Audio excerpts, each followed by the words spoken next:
రామలక్ష్మి, నా ఇంజిన్ డబ్బు. ఏ ఇవ్వకుండా పారిపోతాను అనుకున్నావా ఏంటి? మొన్నటి నుంచి మొదలెట్టుకుని తిరుగుతున్నాను, ఎప్పుడు ఇచ్చేద్దామా అని. ఎంత అయిందట అసలు? పొద్దున గంట ఆలస్యంగా వచ్చావు, మధ్యాహ్నం తినేసి ఒక గంట తూగున్నావు, ఆ రంగం పని మీద ఒక గంట ఎటో పోయావు. మధ్యలో ఆ ఇంజిన్ ఏదో ఏడెక్కిందని ఇంకో గంట, ఆ గంట ఈ గంట తీసేస్తే భజన 50 పోగా ఎంత అవుద్ది? నేనే చెప్పాలి. ఎంతైనా 6వ క్లాస్ చదువుకున్నాను కదా, మొత్తం 80 అవుద్ది. ఇదిగో ఇవన్నీ తీసుకుని నా 20 నాకు ఇచ్చి.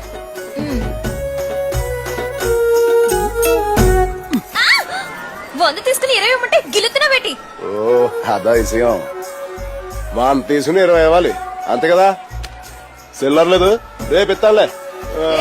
సిట్టిబాబు, ఓయ్ సిట్టిబాబు, మొత్తం నువ్వే లాగేసుకుంటే నేనే పెట్టుకోనుకోవాలి. నా దగ్గర డబ్బులు లేవు, నీ చేత గాజులను కొనిపెట్టు. మళ్ళీ గిలుతున్నా పెట్టి గాజులు కొనిపెట్టమంటే